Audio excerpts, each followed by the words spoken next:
Hello student, हमने पिछले video में बेनिफिट टू ऑर्गेनाइजेशन तक कर लिया था। बेनिफिट टू एम्प्लॉयज़ हम कर रहे थे। एम्प्लॉयज़ को क्या बेनिफिट हो जाएगा? Better career opportunities due to improve skill and knowledge. अगर उनको ट्रेनिंग दी जाएगी तो उनकी जो स्किल है वो भी इम्प्रूव होगी, उनकी नॉलेज है वो भी इंक्रीज हो जाएगी। Higher earning lead to higher earning, मतलब अगर उसको ज़्यादा सिखाया जाएगा। Higher learning lead to higher earning, ये आएगा इसका। तो ज़्यादा अगर उसको सिखाया जाएगा तो इसका मतलब उसकी अर्निंग भी जो है वो improve efficiency in handling machine. बिल्कुल, क्योंकि मशीनों के थ्रू काम होता है, मशीन को किस तरीके से हैंडल किया जाएगा और उसको हैंडल करने में भी जो है उसको हेल्प रहेगी। Improve satisfaction and moral of employees. Improve satisfaction, क्योंकि अगर उसको काम अच्छे से आएगा तो वो सेटिस्फाई रहेगा और मॉरल ऑफ एम्प्लॉय जो है वो भी जो क्या हो जाएगा, हाई हो जाएगा। उसके बाद आता है डेवलपमेंट।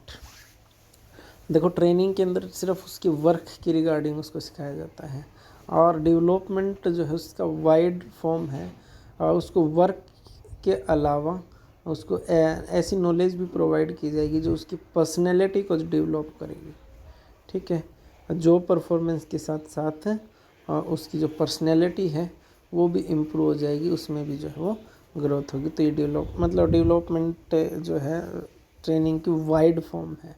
उसमें सिर्फ ट्रेनिंग के अंदर सिर्फ वर्क परफॉर्मेंस को इम्प्रूव किया गया था। यहाँ पर क्या है, वर्क परफॉर्मेंस के साथ उसकी पर्सनैलिटी की ग्रोथ के ऊपर भी जो है वो फोकस किया गया है।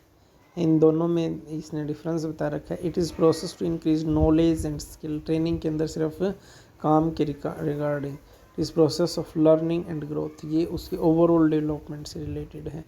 It is enable the employ to do the job better, मतलब वो जॉब बेटर कर सकता है, उसी में ये हेल्प रहता है। It is enable to overall growth of the employees, वो इसमें ओवरऑल उसकी ग्रोथ को जो है वो शामिल किया गया है। It is the job oriented process, क्योंकि जॉब के रिगार्डिंग होता है। इट इज़ कैरियर ओरिएंटेड, अब उसकी पर्सनैलिटी डेवलप हो रही है तो उसके होल कैरियर के ऊपर ही जो है वो ध्यान दिया गया है।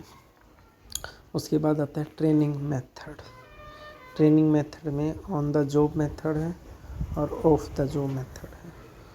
ऑन द जॉब मेथड क्या कहता है? It's refer to method that are applied at work place, मतलब काम भी चलता रहेगा और एम्प्लॉयज़ को जो है ट्रेनिंग भी दे दी जाएगी।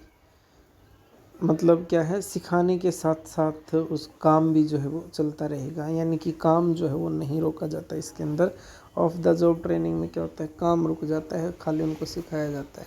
लेकिन ऑन द जॉब ट्रेनिंग में क्या है, काम भी साथ साथ चलता रहेगा और जो है वर्कर को काम भी जो है वो सिखा दिया जाएगा। सबसे पहले आता है अप्रेंटिसशिप प्रोग्राम। अप्रेंटिस प्रोग्राम में क्या है, पुट द ट्रेनी जो कि जिसको काम सिखाया जाएगा under the guidance of a master worker. The trainee receive stepped while learning so that he she can enjoy earn while you learn scheme. मतलब इसमें ये है कि वो काम जो है वो सिखाया जाएगा उसको, ट्रेनी जो है वो रिसीव करता रहेगा, काम सीखता रहेगा और उसको बदले में कुछ अर्निंग भी जो है वो होती रहेगी अप्रेंटिस प्रोग्राम में। जैसे आपने देखा होगा कि जो ये टेक्निकल जो काम होते हैं ना, जैसे आईटीआई वाले बच्चे जाते हैं अप्रेंटिस के लिए, उनको जो है प्रैक्टिकल नॉलेज प्रोवाइड की जाती है, जैसे वर्कशॉप वगैरह में। ठीक है, वहाँ पर उनकी ड्यूटी लगा दी जाती है, मतलब वो अप्रेंटिस के लिए, और वहाँ पर वो जब काम करते हैं तो उनको बदले में कुछ पैसे भी जो है वो अर्निंग जो है उनकी होती रहती है। उसके बाद है कोचिंग। कोचिंग के अंदर एक कोच जो है वो अपॉइंट कर दिया जाता है और कोच जो है काम भी करता रहेगा और लोगों को एम्प्लॉयज़ को इंस्ट्रक्ट भी करता रहेगा। In this method superior guide and instruct the trainee as a coach.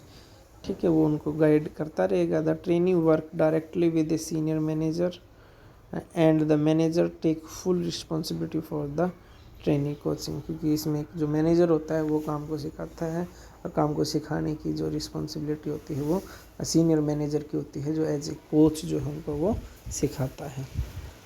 उसके बाद आगे लिख रखा है एंट्रेंसिप ट्रेनिंग।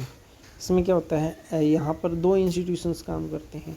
एक तो एजुकेशनल इंस्टीट्यूशंस है और एक जो प्रैक्टिकल नॉलेज जहाँ पर गेन की जाती है, जैसे एमबीबीएस वगैरह है, लॉयर एलएलबी वगैरह है, ये पहले तो इनकी थ्योरेटिकल नॉलेज गेन की जाती है एंड देन उनको फिर प्रैक्टिकल नॉलेज के लिए मेडिकल में या फिर जो है प्रैक्टिस के लिए उनको कहीं ना कहीं भेजा जाता है।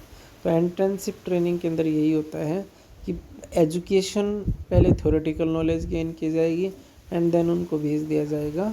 अब देखो, अगर कोई नर्स वगैरह है या एमबीबीएस जब प्रैक्टिस के लिए जाता है तो आर्टिफिशियल पेशेंट थोड़ी बनाया जाता है।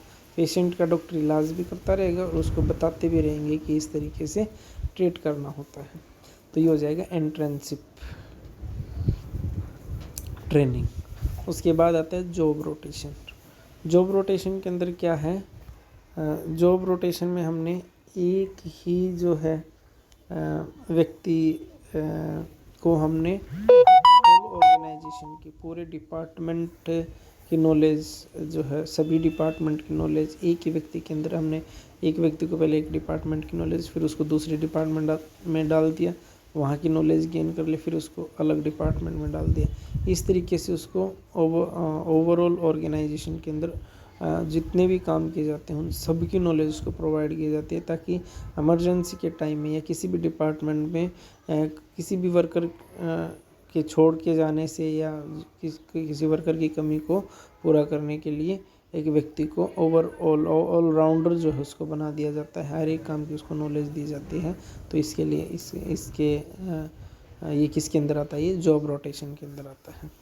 Job rotation allow trainee to interact with other employees facilitating future cooperation से डिपार्टमेंट, मतलब फ्यूचर में कोई दिक्कत ना आ जाए तो वो कोऑपरेट बना रहे, इसके लिए जो है जॉब रोटेशंस के अंदर हम एक व्यक्ति को ओवरऑल नॉलेज वो अवेलेबल करा देते हैं ताकि इमरजेंसी के टाइम पे यूज की जाए।